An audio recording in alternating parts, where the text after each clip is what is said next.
Hello everyone. तो चांद chapter number 29। ओ फिर ओ। तो मोए में दोपहर आधी छुट्टी की घंटी हमेशा से ही मौज मस्ती से भरी होती थी, लेकिन पिछले दिनों उनमें एक और नई रोचक बात जुड़ गई थी। हेडमास्टर जी अब भी सभी बच्चों के डिब्बे ध्यान से देखा करते थे। वे सब कुछ समंदर से और कुछ पहाड़ से लाए हैं या नहीं। उनकी पत्नी भी दो भगोने थामे उनके साथ साथ रहती थी, ताकि जिस डिब्बे में कमी हो वह पूरी की जा सके। इसके बाद सब बच्चे चबाओ चबाओ ठीक से चबाओ, जो कुछ भी तुम खाओ गाते, और तब सब कहते मैं साभार खाता या खाती हूँ। पर अब नया यह होने वाला था कि हम साभार खाते हैं कह लेने के बाद किसी एक बच्चे को भाषण देना होगा। एक दिन हेडमास्टर जी ने कहा, मुझे लगता है कि हम सबको बेहतर बोलना सीखना चाहिए। तुम लोग क्या सोचते हो? अब से दोपहर का खाना खाते समय हर रोज तुम में से एक घेरे के बीच में खड़े होकर बाकी सबको कुछ बताएगा। क्यों? कैसा रहेगा यह करना? कुछ बच्चों ने सोचा कि उन्हें बोलना तो बहुत अच्छा नहीं आता, पर दूसरों को सुनने में तो मजा आएगा ही।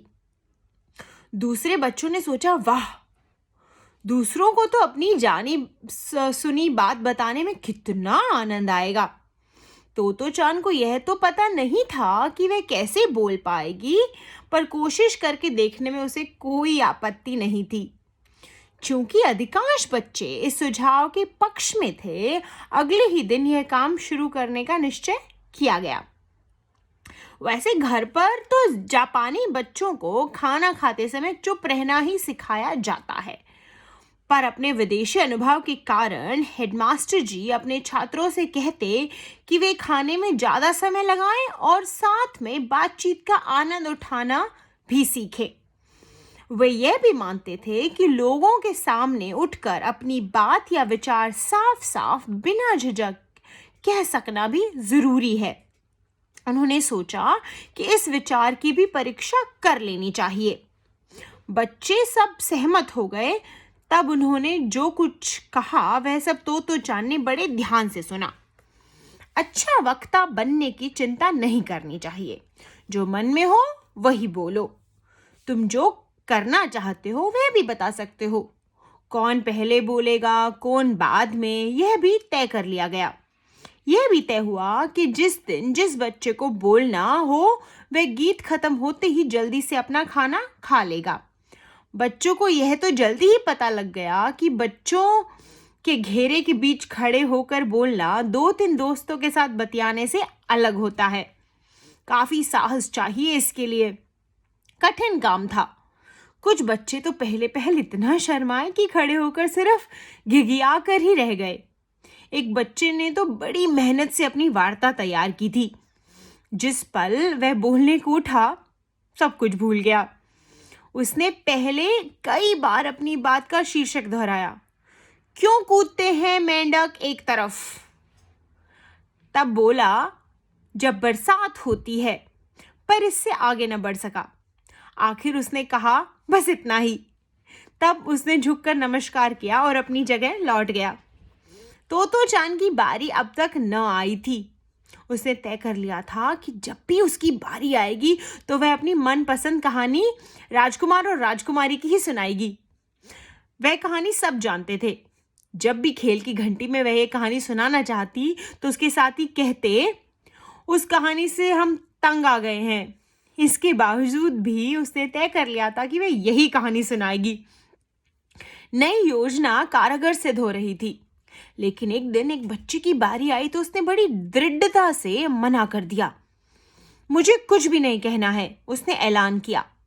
तोतो चान को हैरानी हुई कि उसके पास कहने को कुछ नहीं था, पर सच उस लड़के के पास कहने को कुछ था ही नहीं। तब हेडमास्टर जी उसकी मेज तक गए जिस पर उसका खाली डिब्बा रखा था। तो तुम्हारे पास कहने को कुछ नहीं है, उन्होंने कहा। कुछ भी नहीं। ऐसा नहीं था कि वह लड़का चतुराई दिखा रहा था। सच में उसके पास बताने को कुछ न था। हेडमास्टर जी अपना सिर पीछे की ओर कर अपने टूटे दांतों की परवाह किए बिना ही जोर से हंसने लगे। चलो, हम तुम्हारे कहने के लिए कुछ खोजते हैं। मेरे कहने के लिए कुछ खोजते हैं? बच्चे को आश्चर्य हुआ। हेडमास्टर जी ने उसे बच्चों के घेरे के बीचों बीच खड़ा कर दिया। वे खुद उसकी जगह जा बैठे। याद करने की कोशिश करो, उन्होंने कहा। आज सुबह उठने के बाद स्कूल आने के पहले तुमने क्या क्या किया? उठकर सबसे पहले क्या किया था? लड़के ने कहा और सिर खुजाने लगा। वाह, हेडमास्टर ने कहा, तुमने कहा, मतलब कहने को तुम्हारे पास जरूर कुछ है। के बाद तुमने क्या किया? मैं उठा, उसने फिर से अपना सिर खुजलाते हुए कहा। तो चान और दूसरे बच्चों को यह सब बड़ा मजेदार लग रहा था, लेकिन वे सब बड़े ध्यान से सुन रहे थे। बच्चे ने आगे कहा, तब उसने फिर से अपना सिर खुजलाया। हेडमास्टर जी धीरज से बैठे उस लड़के को देखते रहे। उनके चेहरे पर मुस्कुराहट थी और उनके हाथ मेज पर थे। तब उन्होंने कहा, वाह, बड़ा अच्छा रहा, इतना काफी है। तुम आज सुबह उठे, यह तुमने सबको बता दिया है। अच्छा वक्ता बनने के लिए कतई जरूरी नहीं कि हम कोई मजेदार बात कहें या सबको हंसाएं। तुमने पहले कहा था कि कहने को तुम्हारे पास कुछ नहीं है, पर अब तुमने कहने को कुछ ढूंढ ही लिया। लेकिन वह लड़का अब बैठा नहीं, उसने ऊंची आवाज में कहा।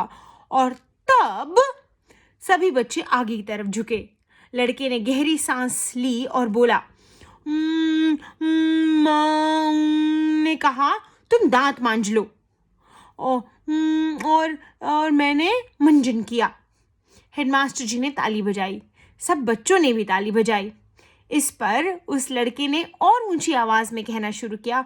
और तब बच्चों ने ताली बजाना बंद किया और सांस रोककर सुनने लगे। अंत में लड़के ने मानो गढ़ जीत लिया हो। उस आवाज में कहा, और तब मैं स्कूल आ गया। बड़े बच्चों में से एक इतना आगे झुककर सुन रहा था कि उसका मुंह खाने के डिब्बे से ही टकरा गया। पर सभी बच्चे इस बात से बेहद खुश थे कि उसे कहने को कुछ मिल गया था। हेडमास्टर जी ने जोर जोर से तालियां बजाई। तो चान और दूसरे बच्चों ने भी। और तो और उसके बीच खड़े उस और तुम बच्चे ने भी ताली बजाई। पूरा सभागार तालियों की गड़गड़ाहट से गूंज उठा। बड़े हो जाने पर भी उस बच्चे को अपनी प्रशंसा में बजी तालियों की आवाज कभी न भूली होगी।